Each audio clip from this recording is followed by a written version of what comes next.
शुरुआत करते हैं चैप्टर 2 की। अमीर लोग पैसे के लिए काम नहीं करते। डैडी, क्या आप मुझे बता सकते हैं कि अमीर कैसे बना जाए? वे सुनते ही मेरे डैडी ने अपना शाम का न्यूज़पेपर नीचे रख दिया। बेटे, तुम अमीर क्यों बनना चाहते हो? क्योंकि आज जिमी की मम्मी अपनी नई महंगी कार में आई और वो लोग पिकनिक पर अपने सी साइड वाले घर पर जा रहे थे। जिमी अपने साथ साथ अपने 3 दोस्तों को ले गया, पर माइक और मुझे नहीं ले गया।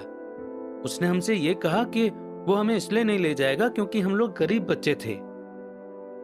उसने ऐसा कहा? डैडी ने आश्चर्य से पूछा। हाँ, बिल्कुल ऐसा ही कहा, मैंने दर्द भरी आवाज में कहा। डैडी ने अपना सिर हिलाया, नाक तक चश्मे को चढ़ाया और फिर न्यूज़पेपर पढ़ने लगे। मैं उनके जवाब का इंतजार करता रहा। ये 1956 की बात है। तब मैं 9 साल का था। किस्मत की बात थी कि मैं उसी पब्लिक स्कूल में जाता था जिसमें अमीर लोगों के बच्चे पढ़ते थे। हम शुगर प्लांटेशन के एरिया में रहते थे। प्लांटेशन के मैनेजर और उस एरिया के बाकी अमीर लोग जैसे डॉक्टर, बिजनेसमैन और बैंकर अपने बच्चों को फर्स्ट क्लास से 6th क्लास तक इसी स्कूल में भेजते थे।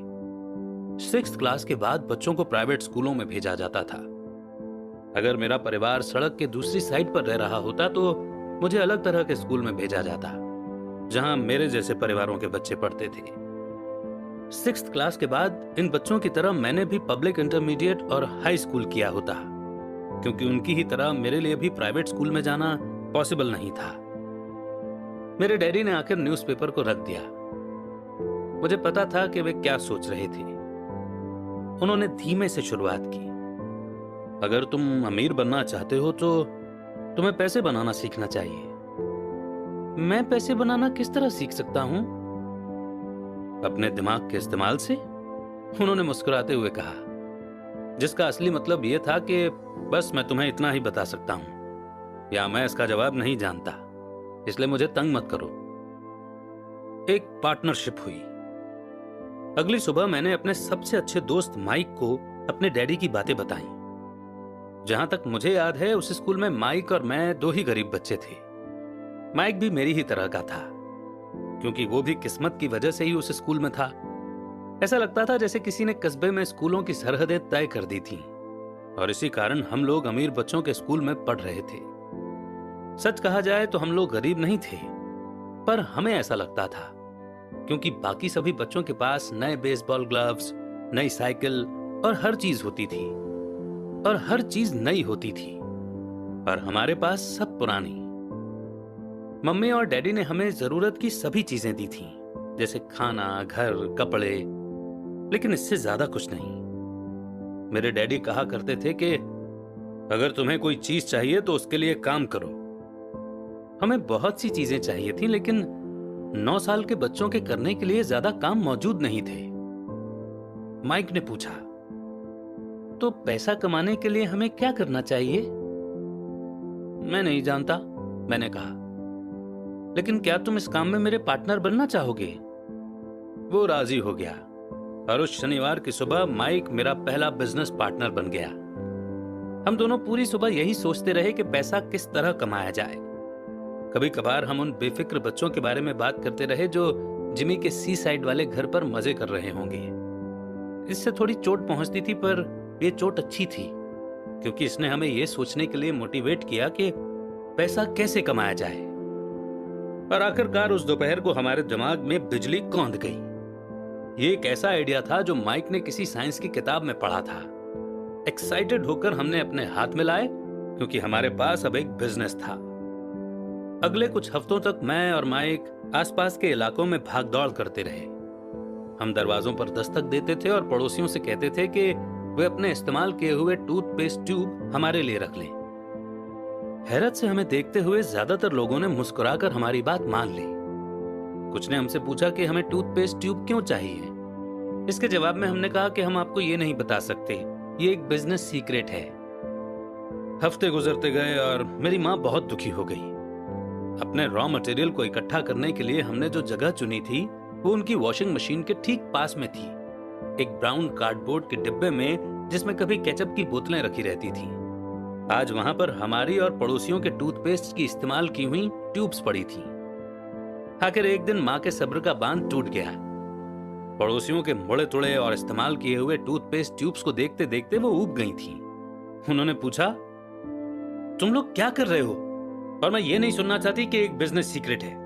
इस कचरे को साफ कर दो या मैं इसे उठाकर बाहर फेंक देती हूँ। माइक और मैंने उनके हाथ पैर जोड़े और उन्हें यह बताया कि जल्दी ही हमारा काफी रॉ मटेरियल जमा हो जाएगा और फिर हम प्रोडक्शन शुरू कर देंगे। हमने उन्हें बताया कि हम कुछ पड़ोसियों का इंतजार कर रहे थे ताकि वे अपने टूथपेस्ट के ट्यूब खत्म कर लें। मां ने हमें 1 हफ्ते की मोहलत और दे दी। प्रोडक्शन शुरू होने की तारीख करीब आ गई थी। प्रेशर बढ़ चुका था। हमारे वेयरहाउस के मालिक यानी मेरी मां ने हमारी पहली पार्टनरशिप कंपनी को जगह खाली करने का नोटिस थमा दिया था। अब माइक का काम यह था कि वो पड़ोसियों को अपने टूथपेस्ट जल्दी खत्म करने के लिए कहे और साथ में यह भी कह दे कि दांत के डॉक्टर्स ने कहा है कि दिन में कई बार ब्रश करना चाहिए। मैं प्रोडक्शन के प्रोसेस को ठीक ठाक करने में जुट गया। एक दिन मेरे डैडी अपने एक दोस्त के साथ कार में बैठकर जब घर आए तो वो शॉक्ड हो गए जब उन्होंने वहां 9 साल के 2 बच्चों को प्रोडक्शन प्रोसेस में पूरे स्पीड से जुटे हुए देखा। हर जगह बारीक सफेद पाउडर बिखरा हुआ था। एक लंबी मेज पर स्कूल से लाए गए दूध के छोटे कार्टन थे और हमारे परिवार की ग्रिल लाल दहकते कोयलों के साथ मैक्सिमम हीट पर जल रही थी।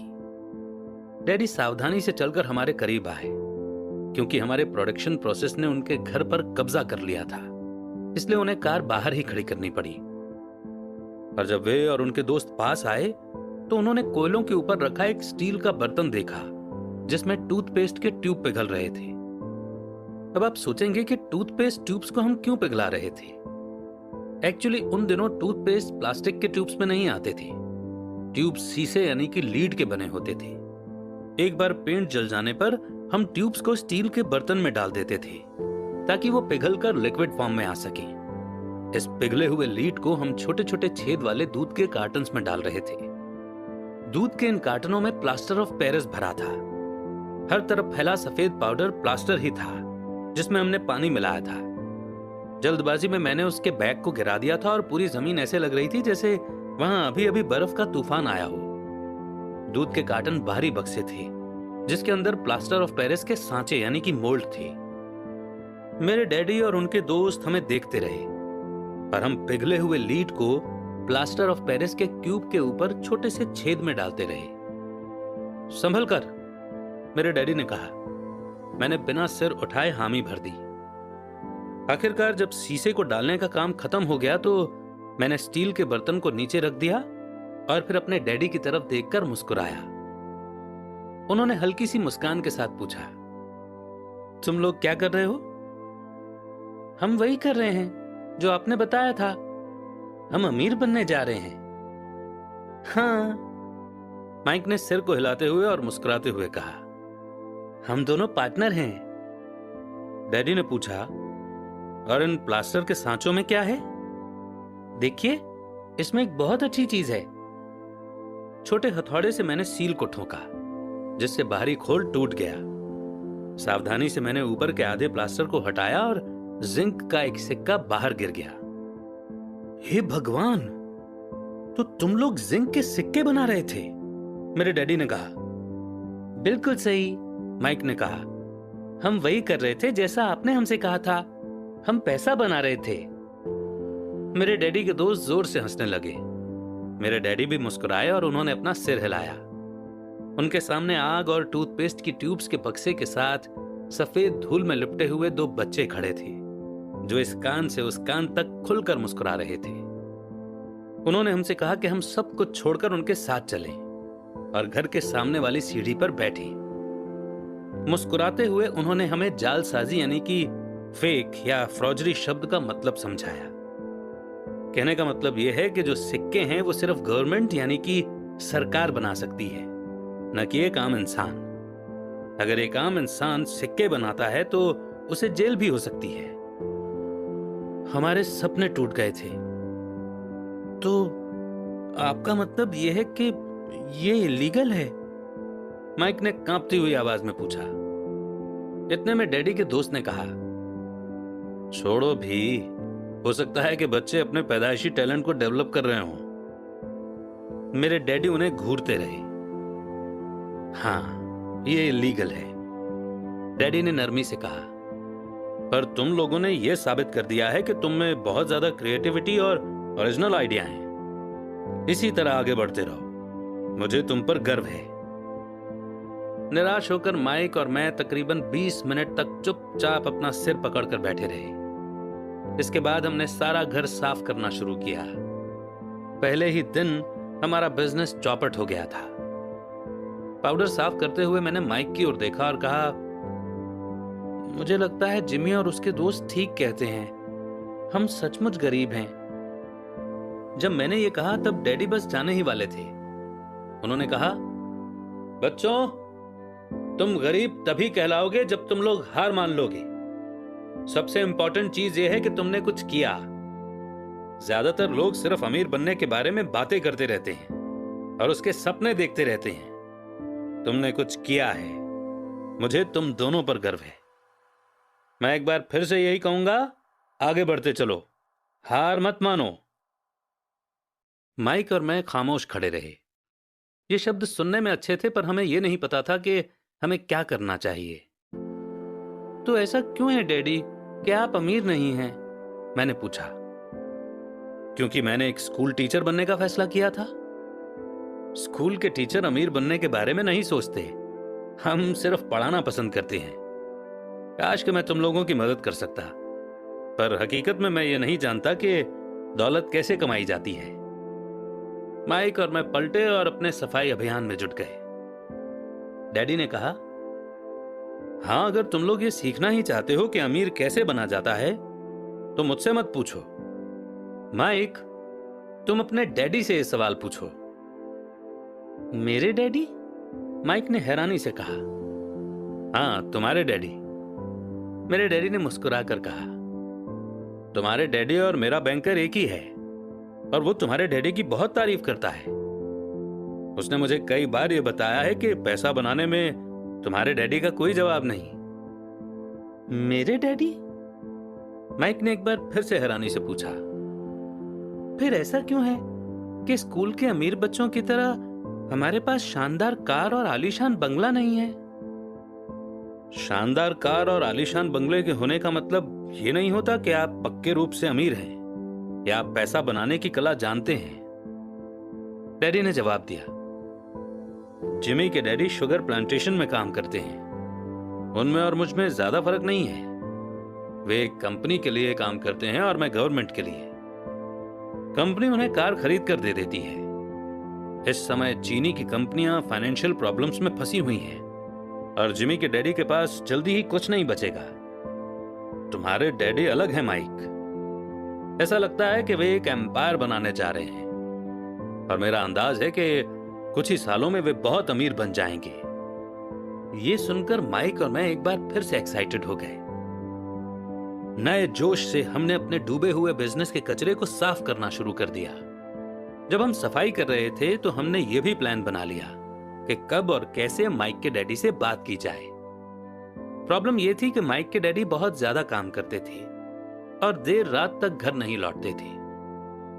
माइक के डैडी के पास कई वेयरहाउस, कंस्ट्रक्शन कंपनी, स्टोर्स की चेन और 3 रेस्टोरेंट्स थे। रेस्टोरेंट्स के कारण ही उन्हें घर लौटने में देर हो जाती थी। सफाई खत्म करने के बाद माइक बस पकड़कर अपने घर चला गया। वो अपने डैडी से बात करने वाला था, चाहे वे कितनी ही देर से घर लौटे, और उनसे पूछने वाला था कि क्या वे हमें अमीर बनने की तरकीब सिखाने के लिए तैयार हैं। माइक ने मुझसे वादा किया कि जैसे ही वो अपने डैडी से बात कर लेगा वो मुझे फोन करेगा, चाहे कितनी ही देर क्यों ना हो जाए। फोन रात को 8:30 बजे आया। ओके, अगले शनिवार, मैंने कहा और फोन रख दिया। माइक के डैडी माइक और मुझसे मिलने के लिए तैयार हो गए थे।